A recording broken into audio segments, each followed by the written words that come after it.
I grew up through the war years, so I experienced the ghetto when I was very young. I never attended school because I was too young. You didn't quite understand what was going on. You knew that there was danger, you knew that you had to hide, you knew that if somebody took you away, it was very dangerous. So you lived in fear, and the topic of conversation was who was taken away, who was shot. And we listened to it and we accepted it as a norm, to be honest. The Germans or the Ukrainians came looking for kids who were obviously hiding. So we were all very attuned to the fact that the minute you heard a noise, you had to crawl under the bed. In my case, I crawled into a drawer of a cupboard, which my father took the bottom out, and I stayed there until the noise, whoever was there, I didn't see who was there, but I heard someone coming. So that was a survival. The Jewish women were not allowed to go to the market to buy anything or shop.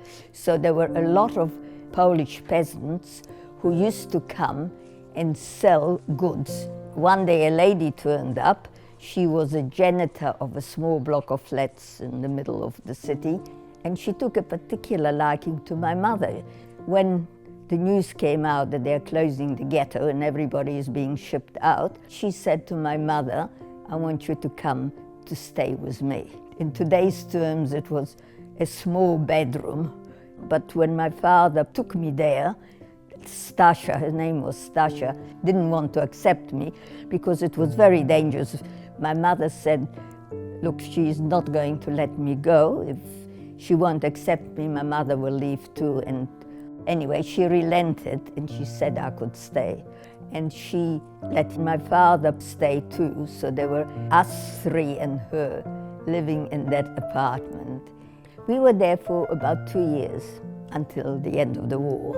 When the Russians came and we were liberated, I couldn't walk down. My legs had been atrophied.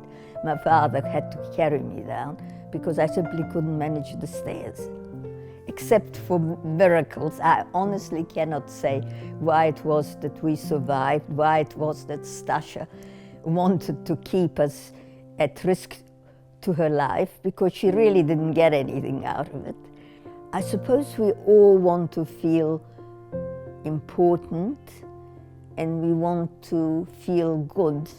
When we arrived in this country, my parents and me, and we sat down to Friday night dinner, and then when there was a big holiday like Pesach, we sat down and we had 6 of us because there was my aunt and my uncle and a cousin.